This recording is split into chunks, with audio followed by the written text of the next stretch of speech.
welcome to Japan. Are you curious about how to travel like a pro? Well, in this video, I'm gonna show you guys how to travel like a pro using a travel card.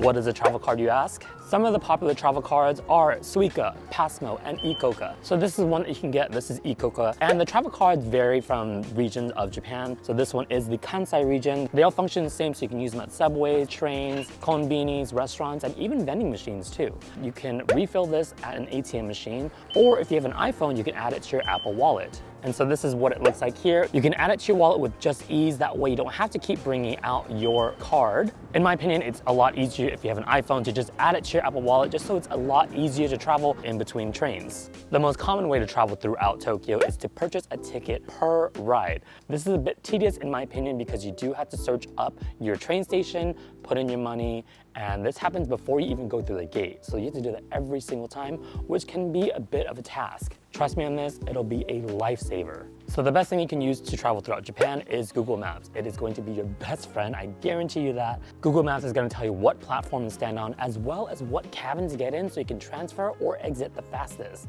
Another cool feature about Google Maps is it'll have a timetable to show you when the next train is arriving in case you miss one of the trains. Now, when you're traveling throughout Tokyo, just be extra careful and mindful that you check your timetable, check your platform number that you're on. That way you're not in anyone's way. But if you need to look at your phone so you can double check to see what platform you're on, step to the side and then look at your phone. That way you can go to your destination. When you get to your platform number, stand on the line with the queue where it starts or just behind everybody else, but also stay behind the yellow block so that way you're not in anyone's way and you're not putting yourself in any danger. This is an IC card only entrance, and what that means is you can only use your IC card to go through here. You can't use your ticket that you purchased. It just basically means you should go around, find another entrance, that way you can use your ticket to enter the station. As you're exiting the station, please take a moment and look at the signs on where you need to go, see what exit number you need to go to, and that way you can make your exit really smooth. And that's why I find it really important that you get to the cabin closest to your exit. That way you can make your transfers or exits a lot quicker.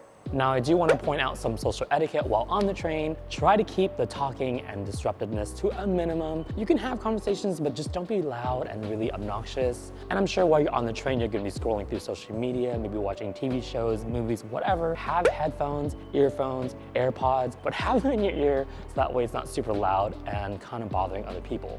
And try to not eat on the trains, especially really loud things like crackers, chips, something just super aromatic like hot dogs, yakisoba, and stuff like that. Also, no drinking on the train. Having sips of water and tea or whatever is fine. Don't be chugging a beer like it's a party bus. As you're walking, be mindful of the area and the way the traffic is flowing. That way you're not bumping into people, and make sure that it's a smooth walk for your travels.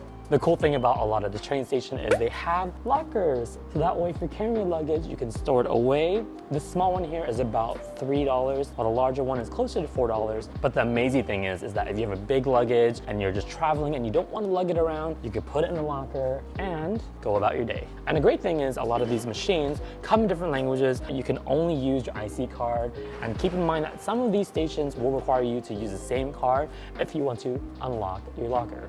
And if you haven't subscribed already, hit the subscribe button so you can get notifications for future travel videos.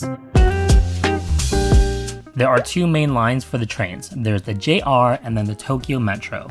The JR is a privately owned business while the other one is not. You can use your IC card for both, it doesn't really matter, so you don't have to worry about getting a special card or anything. Just tap and go.